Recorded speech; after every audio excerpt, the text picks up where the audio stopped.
পদার্থবিজ্ঞান প্রথম পত্রে আজকে আমরা যে অধ্যায়টি নিয়ে আলোচনা করব সেটি হচ্ছে পদার্থবিজ্ঞান প্রথম পত্রের পঞ্চম অধ্যায়, যেটি হচ্ছে কাজ, শক্তি ও ক্ষমতা নিয়ে যে অধ্যায়টি আমাদের আছে।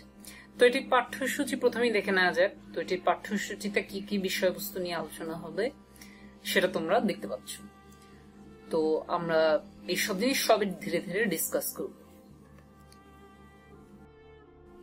ইনস্ট্রাক্টর হিসেবে আছি আমি। তো কিছু ইন্ট্রোডাক্টরি কথা বলা যাক যে কাজ মানে কি আসলে। সাধারণভাবে কোনো কিছু করাকে আমরা কাজ বলে থাকি, যেমন পদার্থবিজ্ঞান পড়া, জগৎ সংসার নিয়ে চিন্তা ভাবনায় বিভোর থাকা, অথবা স্কুলে যাওয়া। এগুলো সবকিছুকে আমরা কি সাধারণ অর্থে কাজ হিসেবে বলে থাকি আর কি। এবার ফিজিক্সে কিন্তু সবকিছুকে আমি চাইলে কাজ বলতে পারবো না। এখন ফিজিক্সে আমি কোনো কিছুকে কখন কাজ বলতে পারবো, সেটা হচ্ছে পদার্থবিজ্ঞানে বল প্রয়োগের বস্তুর যদি স্মরণ ঘটে কেবলমাত্র তখনই আমরা বলতে পারবো যে এখানে একটা কাজ হয়েছে। তো তাহলে অবশ্যই কি বল প্রয়োগের ফলে বস্তুর কোনো একটা স্মরণ ঘটতে হবে। যেমন কোন একটা বইকে টেবিলের উপর থেকে নিচে ফেলে দেওয়া হবে, তাহলে এখানে কি অভিকর্ষ বলের যদি আমি চিন্তা করি যে এটা যে এখান থেকে এখানে পড়ছে, এখানে কি কোনো কাজ হয়েছে কিনা? হ্যাঁ, ফিজিক্সের ভাষায় এই ক্ষেত্রে কাজ হয়েছে। কার দ্বারা, কোন বলের দ্বারা কাজ হয়েছে? হ্যাঁ, এই ক্ষেত্রে অভিকর্ষ বলের দ্বারা কাজ হয়েছে। সেম ওয়েতে আমি যদি সিঁড়ি বেয়ে আমার উপরের তলায় চলে যাই, সেক্ষেত্রে আমার কি করতে হবে? অভিকর্ষ বলের বিরুদ্ধে কাজ করতে হবে। কিন্তু আমি যদি বইটিকে মাথায় নিয়ে অনেকক্ষণ দাঁড়িয়ে থাকি এবং আমি যদি কোনো একই স্থানে দাঁড়িয়ে থাকে, তখন কিন্তু এটা কোনো কাজ হবে না, কারণ এই ক্ষেত্রে কিন্তু কোনো স্মরণ হচ্ছে না, বইটি জায়গা মতোই আছে। তো পদার্থবিজ্ঞানে কাজ তখনই হবে যখন বল প্রয়োগে বস্তু কি হবে, কোন একটা স্মরণ ঘটবে, তখনই আমরা বলতে পারবো যে এখানে কাজ হয়েছে। আর বল প্রয়োগে যদি স্মরণ না ঘটে তখন আমরা বলতে পারবো না যে এখানে কোনো কাজ হয়েছে। মনে করো কোন একটা বস্তুকে এফ বল প্রয়োগে, এখানে এফটা কিন্তু একটা ধ্রুব বল। ধ্রুব বল মানে কি, এখানে আমি এই যে পুরো জায়গাটা, এটা যে এই স্থান থেকে এই পর্যন্ত আসলো, এই পুরো জায়গাটা জুড়ে এফ বলটা পিছনে কাজ করছিল। তো এটা কিন্তু একটা ধ্রুব বল। এটা এমন না যে বলটার মানটা পরিবর্তন হচ্ছিল সময়ের সাথে সাথে, এরকম কিছু না, এটা একটা ধ্রুব বল। তো এই বলটা তাহলে কি পুরোটা সময় জুড়েই বলটা ঠিক ছিল, এবং সে মানটা কত? সে মানটা হচ্ছে এফ। তো এই এফ পরিমাণ ধ্রুব বল প্রয়োগে যদি বস্তুটি এস পরিমাণ স্মরণ হয়, তাহলে আমরা বলতে পারি যে এফ বল প্রয়োগে এস পরিমাণ স্মরণ হলে কাজের পরিমাণ, কাজে ডাব্লিউ ইকুয়ালস টু কি হবে? এফ ইন্টু এস, মানে বল আর স্মরণের গুণফল। এক্ষেত্রে আমরা দেখতে পাচ্ছি যে বল যেদিকে প্রয়োগ হচ্ছিল স্মরণটাই এক্স্যাক্টলি ঠিক ওই দিকেই ছিল। তো যখন এই টাইপের কেস যে বল আর স্মরণ দুটো সেম দিকে কাজ করছে, তখন আমরা যে সিম্পলি কি করে দিতে পারি, বল আর স্মরণ দুটোকে যদি গুণ করে দিই তখনই আমরা কি পাবো? তখনই আমরা কাজ পাবো। তবে অনেক সময় এটা আমাদের একটু সমস্যা সৃষ্টি করতে পারে, আমরা একটু কনফিউজ হয়ে যেতে পারি যে আসলে স্মরণ আমরা কতটুকুকে কনসিডার করব। মনে করো এটা একটা টেডি বিয়ার। তো টেডি বিয়ারটাকে যদি আমি 10 নিউটনের একটা ফোর্স দিই, তাহলে টেডি বিয়ারটা কিছু একটা দূরত্ব গেল। তো এই ক্ষেত্রে আমি স্মরণ কতটুকু ধরবো, তাই না? এখন এই ক্ষেত্রে আমি, হ্যাঁ, ফোর্সটা তো আমি বুঝলাম 10 নিউটন, বাট স্মরণটা কতটুকু ধরবো? স্মরণকে আমি 5 মিটার ধরবো, না 10 মিটার ধরবো, না টোটাল 15 মিটার ধরবো? তো এই ক্ষেত্রে মাথায় রাখা লাগবে যে আমার বলটা যখন প্রয়োগ হয়েছে, মানে 10 নিউটন বলটা যখন প্রয়োগ হয়েছে, সেই বলের প্রয়োগে কিন্তু আমার টেডি বিয়ারটা 5 মিটারে গেছিল। তারপরে যতটুকু অংশই যাক সেটা কিন্তু ওই গতি জড়তা বা অন্য কোনো কারণে গেছে। বাট এই বলটা আমার দেখতে হবে, যখনই আমি কাজ হিসাব করব তখনই আমার দেখতে হবে যে কতক্ষণ বল ছিল, আর সেই বলের প্রয়োগে বস্তুটা বা আমাদের যে টেডি বিয়ারটা সেটা আসলে কতটুকু দূরত্ব গেছে। তাহলে এখানে 10 নিউটন বলের প্রয়োগে কিন্তু গেছে কতটুকু? 5 মিটার। তাহলে কাজ হিসাব করার সময় আমার স্মরণটা কিন্তু কোনটা কনসিডার করতে হবে? স্মরণটা কনসিডার করতে হবে 5 মিটার স্মরণ। তাহলে আমি বলতে পারি যে কাজ ইকুয়ালস টু বল ইন্টু স্মরণ, এবং এখানে বল হচ্ছে কত হবে? 10 নিউটন, আর স্মরণটা কত হবে? স্মরণটা হবে 5 মিটার। তাহলে আমি কাজ পেয়ে যাবো। কাজের পরিমাণটা কত হবে? কাজের পরিমাণটা হবে 50 জুল পরিমাণ। কাজ একটা স্কেলার রাশি। যদি আমরা ভেক্টর আকারে লিখতে চাই তাহলে আমাদের কি লিখতে হবে? কাজকে যে W equals to F dot S, কারণ বল আর স্মরণ দুইটাই কিন্তু ভেক্টর রাশি। তো এদের ডট গুণনের যে রেজাল্টটা সেটাকে আমরা কি বলতে পারি? কাজ বলতে পারি। এখন বলতে পারো যে বল ও সরণ দিক রাশি হওয়া সত্ত্বেও কাজ কেন স্কেলার রাশি? এখন আমাদের মাথায় রাখতে হবে, যদিও কাজ হলো বল আর সরণের ডট গুণফল, যদিও বল আর সরণ দুটোই হচ্ছে আমাদের ভেক্টর রাশি, কারণ এই দুটোরই কি আছে, দুটোরই মান আছে এবং মানের সাথে সাথে কি আছে, দিক আছে। বাট যখনই এই দুটো ডট গুণফল নিচ্ছি তখন যে অ্যান্সারটা পাবো, কারণ ভেক্টরদের গুণটা তো হয় দুই রকমের, একটা হতে পারে ডট গুণফল আর একটা কি হতে পারে, ভেক্টর গুণফল বা ক্রস গুণফল। তো যখনই আমরা ডট গুণফল নিব তখন কিন্তু অ্যান্সারটা আমাদের কি হবে, অ্যান্সারটার যে রেজাল্টটা আমরা পাবো ডট গুণফলের ফলে সেটা আমাদের কি হবে, সেটা কিন্তু একটা স্কেলার রাশি হবে। তো কাজ যদিও বল আর সরণের থেকে ড্রাইভড রাশি বা উদ্ভূত রাশি, বাট কাজ নিজে কিন্তু একটা কি রাশি, স্কেলার রাশি। যদিও বল আর সরণ এই দুইটাই কিন্তু আমাদের কি রাশি, বল আর সরণ এই দুইটাই কিন্তু ভেক্টর রাশি, কারণ বলের কি দিক আছে, মান দিক দুটোই আছে, তাই না? আমি সাপোজ এটাকে একটা নির্দিষ্ট দিকে সরণ দিচ্ছি, তাই না? তো তাহলে কি হচ্ছে, বল প্রয়োগে একটা নির্দিষ্ট দিকে সরণ হচ্ছে, বাট কাজটা যেটা হবে সেটা কিন্তু আমি একটা স্কেলার টার্ম হিসেবে বলবো, সেটা কিন্তু আমি ভেক্টর টার্ম হিসেবে বলবো না। তাহলে আমরা বলতে পারি যে কাজ হলো বল ও সরণের ডট গুণফল বা W=F.S। তো W= যদি F.S হয় আমরা বলতে পারি যে W=Fs cos θ। তো এটার যে ফাইনাল যে অ্যান্সারটা পাবো সেটা একটা মান হবে শুধু, সেটা কিন্তু কোনো দিক থাকছে না। আমরা আমাদের দৈনন্দিন জীবনে আসলে কাজের অনেক উদাহরণ দেখতে পাই, যেমন ছেলেরা ক্রিকেট ফুটবল খেলছে, রিক্সাওয়ালা মামা রিক্সা চালাচ্ছে, তাহলে সবই কি কাজের উদাহরণ, তাই না? কৃষক মাঠে লাঙল চালাচ্ছে, সবই কি হবে, কাজের মধ্যে পড়বে। এবার কয়েকটি উদাহরণ লক্ষ্য করা যাক এবং আমরা বুঝতে চেষ্টা করবো যে এগুলো আসলে কাজ কি কাজ না। যেমন সাদ অনেকগুলো বই মাথায় নিয়ে ক্লাসে দাঁড়িয়ে আছে, অনেকগুলো পদার্থবিজ্ঞানের বই মাথায় নিয়ে। তো এই ক্ষেত্রে যদি সাদ ক্লাসে দাঁড়ায় থাকে, মানে সে যদি কোনো সরণ বা উপরে নিচে লাফঝাপ না করে বা এদিক বা ডানে বামে না যায়, সেক্ষেত্রে কিন্তু সে কোনো কাজ করছে না, কারণ সে বইগুলো কিন্তু মাথায় নিয়ে দাঁড়িয়ে আছে। তাহলে এক্ষেত্রে কিন্তু সে বইয়ের উপর কোনো কাজ করছে না, যদিও সে হাঁপিয়ে যাবে অনেকক্ষণ এভাবে দাঁড়িয়ে থাকলে, বাট আলটিমেটলি তার মাথায় যে বইটা আছে সেই বইটার তো কোনো স্মরণ হচ্ছে না, বা সেটার অবস্থানের কোনো পরিবর্তন হচ্ছে না, সেটার যে স্থানটা, যে স্থান আছে সেই স্থানেই আছে। আবার মনে করো আর একটা উদাহরণ দেখা যাক, সেটা হচ্ছে যে জলিল জোরে দেয়াল দুই হাত দিয়ে ঠেলছে, কারণ জলিলের কাজই হচ্ছে অসম্ভবকে সম্ভব করা। তো এই ক্ষেত্রে এটা কাজ হবে কিনা, এই ক্ষেত্রে দেয়ালকে জলিল যত বল প্রয়োগ করেই ঠেলুক, বাট দেয়াল তো কোনো সরছে না, তাই না? আমি দেয়ালকে যত ফোর্স দিই, এখানে যতই ফোর্স দিই, দেয়ালটা তো মুভ করছে না। সেম হতে জলিলের যতই বল দিক, তার দেয়ালটা তো মুভ করছে না। দেয়াল যদি মুভ না করে সেক্ষেত্রে তো কোনো সরণ হচ্ছে না, তার মানে এক্ষেত্রেও কোনো কাজ হবে না। পরে আরেকটা উদাহরণ দেখা যাক।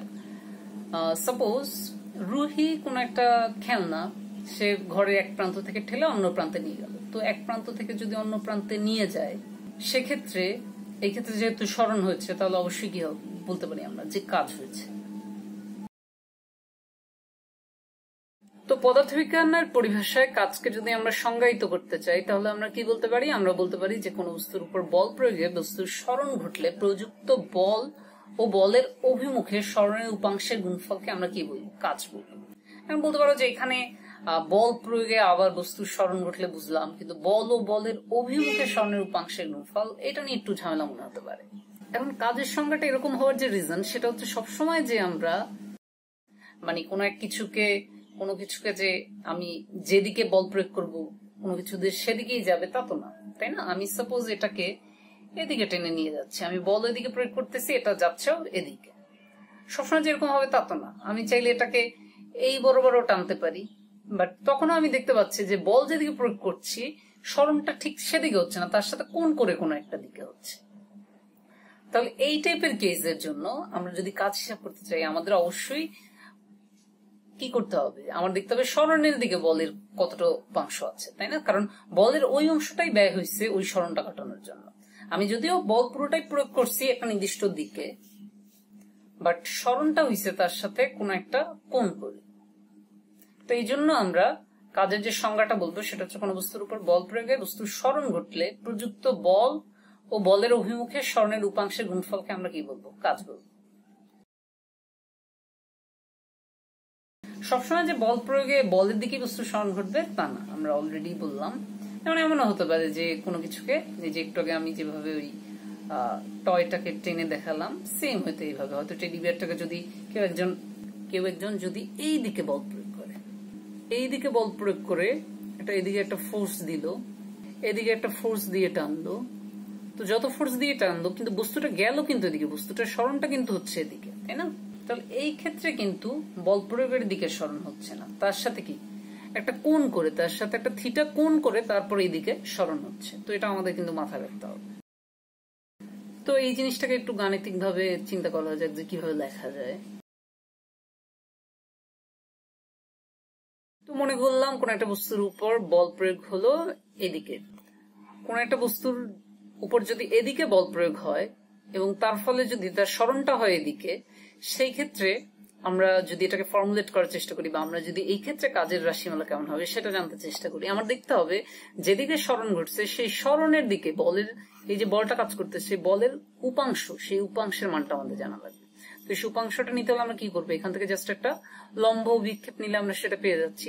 তো সেটা যদি আমরা পেয়ে যাই তাহলে আমরা বলতে পারি যে এই ক্ষেত্রে সরণের যেদিকে সরণ হচ্ছে সেই সরণ অভিমুখে বলের যে উপাংশ সেটা কি হবে, সেটা হচ্ছে এফ কস থিটা। তাহলে এবার জাস্ট আমরা সিম্পলি কি করতে পারি, আমরা কাজ নেওয়ার জন্য কি করতে পারি, আমরা সরণের অভিমুখে জাস্ট বলের যে উপাংশটা সেটা নিয়ে যদি গুণ করে দিই তাহলে আমরা কি পাই, তাহলে আমরা এই ক্ষেত্রে কাজের রাশিমালা পেয়ে যাব। এখন সবসময় যে সরণের অভিমুখী বলের উপাংশ নিতে হবে তা না, আমি চাইলে কি করতে পারি, আমি চাইলে বলের অভিমুখেও সরণের উপাংশ নিতে পারি। যেমন এই ক্ষেত্রে আমি কি করলাম, বলটা তো এদিকে কাজ করতেছে, তো আমি দেখলাম যে বলের দিকে আসলে সরণ, মানে সরণটা যেটা ঘটছে সেটা বলের দিকে যদি উপাংশ নেওয়ার চেষ্টা করি সেই মানটা কত, এটা থেকেও আমরা কি করতে পারবো, কাজ বের করতে পারবো। তো এটা থেকে যদি কাজ বের করি সেই কাজের মানটা কি হবে, কাজ ইকুয়ালস টু বল ইন্টু বলের অভিমুখে সরণের উপাংশ।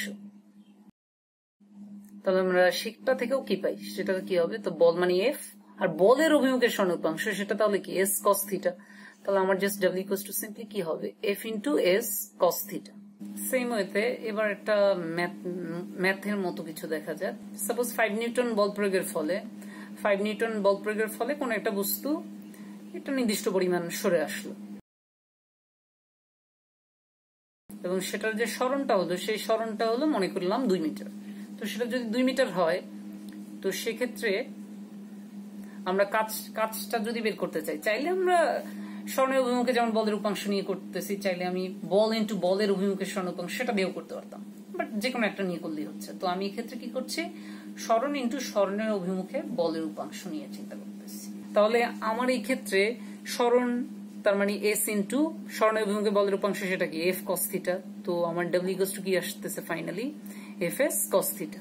তো এফ এস কস থিটা যদি হয়, এফ এর জায়গায় আমি কত বসাবো, এফ হচ্ছে গিয়ে আমার 5 নিউটন, আর এস এর জায়গায় কি হবে, এস এর জায়গায় হচ্ছে গিয়ে আমার 2, আর কস থিটা মানে কত, থিটা হচ্ছে তো 60 ডিগ্রি, তো কস 60 কত, হাফ, তার মানে 2 ইন্টু হাফ সেটা কত, 2 ইন্টু হাফ জাস্ট 1।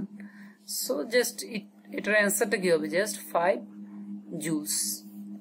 5 জুলস হবে আমাদের অ্যান্সার। এবার দেখা যাক যে কাজের এসআই একক কি। কাজের এসআই একক হলো জুল বা নিউটন মিটার, আর কাজ একটি কি রাশি, কাজ একটি হচ্ছে স্কেলার রাশি।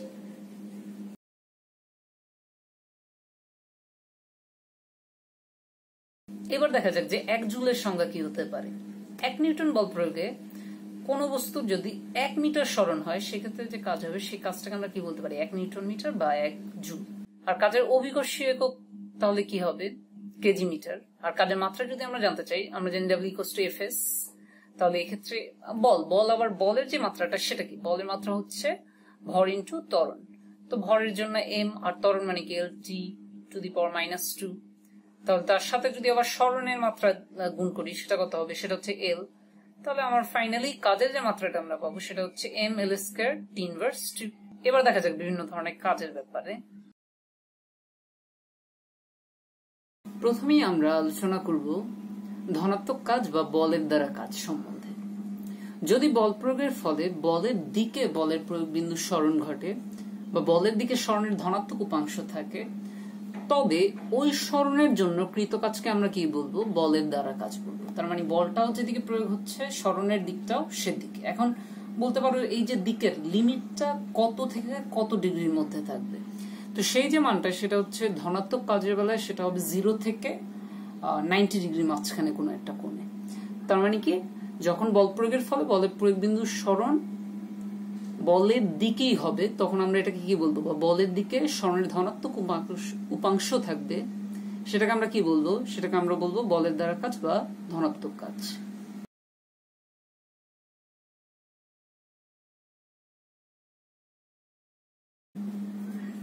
যেমন আমি যদি বইটাকে এখান থেকে ছেড়ে দিই, এখানে এটা যে এখান থেকে এখানে পড়তেছে, এই ক্ষেত্রে অভিকর্ষজ বলের দ্বারা কাজ হচ্ছে। সবসময় মাথায় রাখতে হবে যখনই আমরা এই কাজের ব্যাপারটা বলি যে কোন একটা বলের জন্য কাজ হচ্ছে, সেক্ষেত্রে মাথায় রাখতে হবে কোন বলটার কথা বলতেছি, তাই না? এখন আমি যদি এখান থেকে এখানে ফেলে দিই, আমি যদি বলি যে অভিকর্ষজ বলের দ্বারা যে কাজ, আমি সেটার ব্যাপারে কথা বলছি। তার মানে কি অভিকর্ষজ বলের দিকটা আমাদের দেখতে হবে, সেটার দিক কি, সেটার দিকটা নিচের দিকে। তো অভিকর্ষজ বলের দিকটা যদি নিচের দিকে হয়, তাহলে এটা এখান থেকে ছেড়ে দিলে যাচ্ছেও তো সেই বলের দিকে। তাহলে আমি বলতে পারি এই ক্ষেত্রে অভিকর্ষজ বলের দ্বারা ধনাত্মক কাজ হচ্ছে। আমার কিন্তু স্পেসিফিক ভাবে উল্লেখ করতে হবে যে এই ক্ষেত্রে আমি অভিকর্ষজ বলের দ্বারা বলছি। যদি আমি বলতে চাই অন্য কোনো বলের দ্বারা, সেক্ষেত্রে আমার অন্য কোনো বলের ক্ষেত্রে দেখতে হবে যে সেই বলের প্রয়োগে সরণটা কোন দিকে ঘটতেছে। তো এটা কিন্তু আমাদের একটু সাবধান থাকতে হবে। তারপর আমরা ডিসকাস করব ঋণাত্মক কাজ বা বলের বিরুদ্ধে কাজ নিয়ে।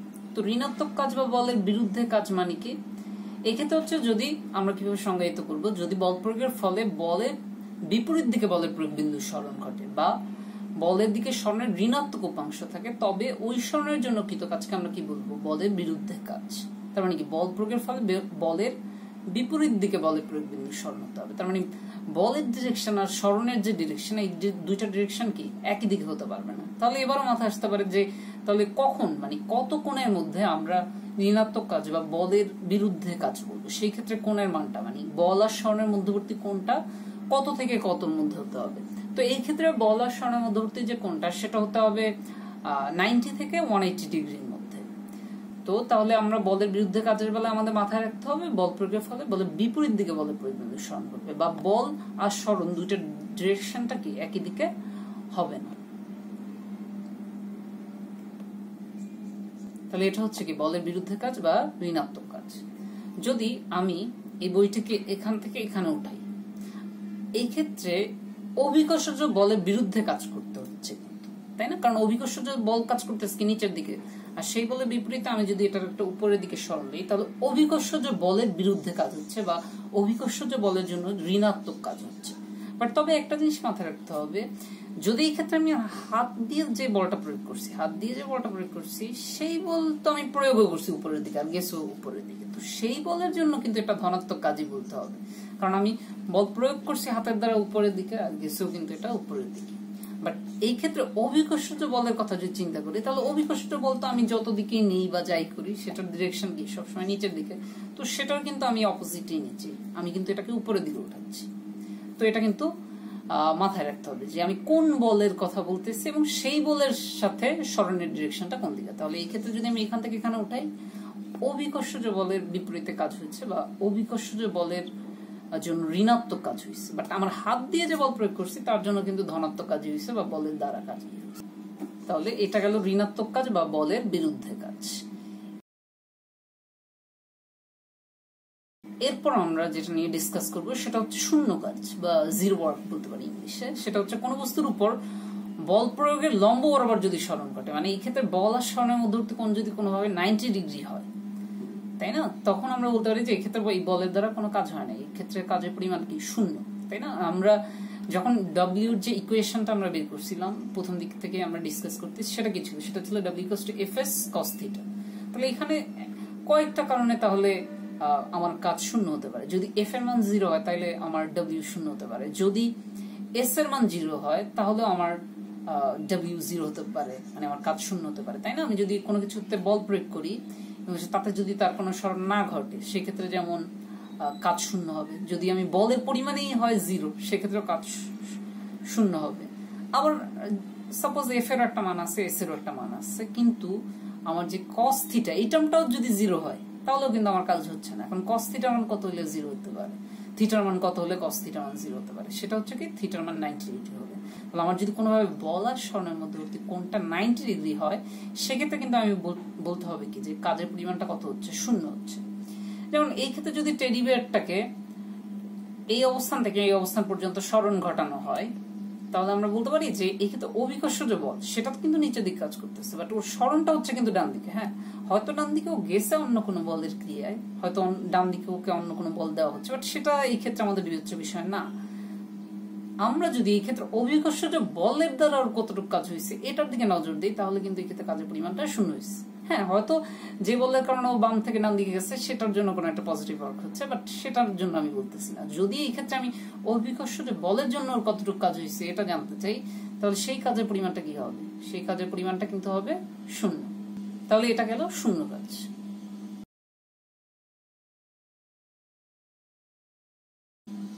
শূন্য কাজের কিছু উদাহরণ দেখা যাক। যেমন বলতে পারো যে পৃথিবী সূর্যের চারদিকে ঘুরছে, কিন্তু এই ক্ষেত্রে পৃথিবী কিন্তু কোনো কাজ করছে না। এখন বলতে পারো যে কেন?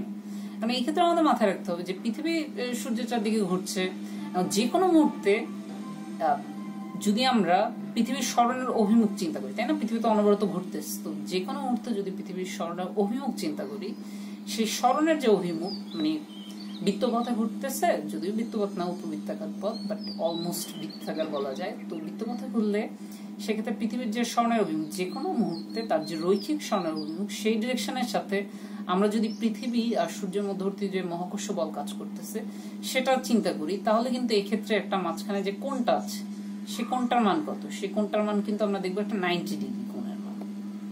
তাহলে এখানের যে কোণটা সেই কোণটা কিন্তু 90 ডিগ্রি। আমার যে ফোর্স আর তার সাথে যে পৃথিবীর সরণের অভিমুখ তার মধ্যে কোণটা কিন্তু 90 ডিগ্রি। আর আমরা জানি W = Fs cos থিটা। তো থিটা যদি 90 ডিগ্রি হয়, আমরা জানি কি cos 90 মান কত, 0। তাহলে সেক্ষেত্রে কিন্তু কাজের পরিমাণটা কি হবে, কাজের পরিমাণটা হয়ে যাবে 0।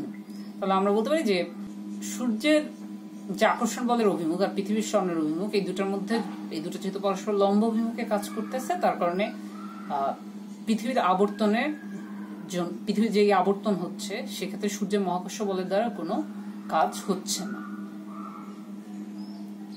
আবার তোমরা এভাবে চিন্তা করতে পারো যে পৃথিবীতে একটা পয়েন্ট থেকে ঘুরে ফিরে আবার ওই সেম পয়েন্টই আবার কিছুক্ষণ একটা নির্দিষ্ট সময় পরে একটা নির্দিষ্ট পর্যায়কাল পরে আবার ঘুরে ফিরে জায়গা মতো চলে আসতেছে, তাহলে এটার তো সরণ শূন্য, তাই না?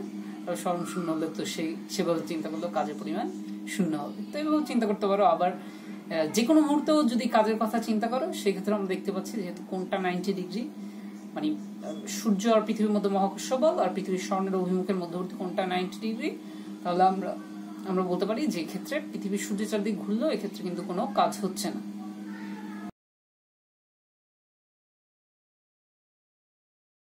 তো এরকম শূন্য কাজের আরো উদাহরণ হতে পারে। সাপোজ আমি বাজার থেকে কোনো কিছু বাজার করে নিয়ে আসছি, তো ওই বাজারের ব্যাগটা যদি আমি হাতে করে হাঁটতে থাকি, সেক্ষেত্রে এই বাজারের ব্যাগটার উপর যে অভিকর্ষটা বল কাজ করতে সেটা কি নিচের দিকে, বাট আমি তো হেঁটে যাচ্ছি সোজা আরেক দিকে। তো এই ক্ষেত্রেও কিন্তু অভিকর্ষটা বলের দ্বারা কোনো কাজ হচ্ছে না। হ্যাঁ, আমাকে কাজ করতে হচ্ছে, বাট অভিকর্ষটা বলের দ্বারা কিন্তু কোনো কাজ হচ্ছে না, কারণ সেই বলের সাথে সরণের যে অভিমুখ বাজারের ব্যাগটার যেদিকে সরণ হচ্ছে তার সাথে কোনটা কত হচ্ছে, 90 ডিগ্রি। সেম ওয়েতে আরেকটা এক্সাম্পল চিন্তা করা যায়। সাপোজ আমি এটাকে হাতে করে নিয়ে ঘুরাচ্ছি, তাহলে হাতে করে নিয়ে ঘুরালে এটা অনেকটা ওই সূর্যের চারদিকে পৃথিবীর ঘোরার মতো। তো এই ক্ষেত্রে যে কোনো একটা সময় ওর যে সরণের অভিমুখ সেটাকে স্পর্শক বরাবর, তাহলে সেটা যদি এই টাইমে চিন্তা করি সেটা এদিকে, আর ওরকে আমি যে টান বল প্রয়োগ করতেছি, আমি যে ঘুরাচ্ছি সেক্ষেত্রে যে টান বলটা প্রয়োগ করতেছি সেই টান বলের দিকটা কিন্তু এদিকে। তাহলে স্পর্শক বরাবর যে ওর যে সরণের অভিমুখ তার সাথে টান বলের অভিমুখ তার মধ্যবর্তী কোণটা কত, 90 ডিগ্রি। তাহলে যতই আমি এটাকে ঘুরাই না কেন সেক্ষেত্রে কিন্তু কোনো কাজ হচ্ছে না। এগুলো সবই হচ্ছে শূন্য কাজের উদাহরণ।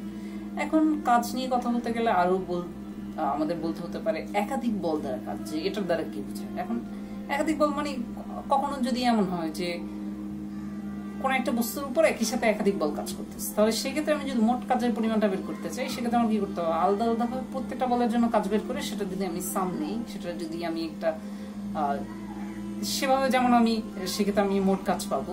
অথবা আমি যদি লব্ধি বল আগে থেকেই লব্ধি করে সেই লব্ধি বলের দ্বারা কতটুকু কাজ হচ্ছে সেক্ষেত্রে আমি একই উত্তর পাবো। তো এই একাধিক বল দ্বারা কাজ আমরা সবই এখন ধীরে ধীরে কিছু ম্যাথমেটিক্যাল উদাহরণ দেখে এই মানে যত কাজের থেকে যত ধরনের গাণিতিক সমস্যা থাকতে পারে সবই দেখার চেষ্টা করব। তো ইতোমধ্যে এই যে আমাদের ইন্ট্রোডাক্টরি যে লেসনটা বা নিজেদের যে কাজ শক্তি ক্ষমতা চ্যাপ্টারের যে প্রথম যে অধ্যায়টা বা প্রথম যে ভিডিওটা, সেই প্রথম ভিডিওতে আমরা কি কি নিয়ে ডিসকাস করলাম। আমরা কাজের মানে প্রথমে হচ্ছে সাধারণভাবে কাজ বলতে আমরা কি বুঝাই সেটা বললাম। পদার্থবিজ্ঞান আমরা কখন কাজ বলতে পারবো, কখন বলতে পারবো না। তারপর কাজের যে W=Fs সেই সূত্র সম্পর্কে জানলাম। সেই সূত্রটা কখন প্রযোজ্য হবে, যখন বল আর সরণ দুটো একই দিকে। তারপর আমরা ডিসকাস করলাম যে বল আর সরণ দুটো একই দিকে যদি হয়, আবার সরণটা আমি কতটুকু সময়ের জন্য নিব, যতক্ষণ বলটা কাজ করতেছে, যতক্ষণ আমার বলটা সক্রিয় আছে, ঠিক ওই বল সক্রিয় থাকা অবস্থায় যতটুকু সরণ হচ্ছে সেই সরণটা নিব। এটা নিয়ে আমরা ডিসকাস করলাম মানে কাজ হিসাব করার সময়। তারপর আমরা আর পরে কি দেখলাম যে যদি বল আর সরণের দিকটা সেম না হয়, যদি এমন হয় যে বলের দিকে একটা কোণ করে সরণ হচ্ছে, সেই ক্ষেত্রে আমরা কাজ কিভাবে বের করবো, কাজের রাশিমালা কিভাবে বের করবো, তার জন্য আমরা যে সূত্রটা দেখলাম সেটা ছিল W=Fs cos θ। তো এটার ব্যাপারে জানলাম। তারপর আমরা দেখলাম কাজ হচ্ছে বল ইন্টু বলের অভিমুখে সরণের উপাংশ, যেমন আবার কি সরণ ইন্টু সরণের অভিমুখে বলের উপাংশ। তো এই দুইভাবেই কাজ আমরা কিভাবে বের করতে পারি সেটা দেখলাম। তারপর আমরা বিভিন্ন ধরনের কাজ নিয়ে ডিসকাস করলাম, আমরা এই দিক টিক নিয়ে কথাবার্তা বললাম। আর পরের যে লেসন, পরের যে ভিডিও, সেটাতে আমরা কি কাজ সম্পর্কে কিছু গাণিতিক উদাহরণ দেখবো। ইভেন এই যে শেষে যে বললাম একাধিক বল দ্বারা কাজ, এটাও আমরা গাণিতিক উদাহরণের সাহায্যে বোঝার চেষ্টা করব। ধন্যবাদ সবাইকে।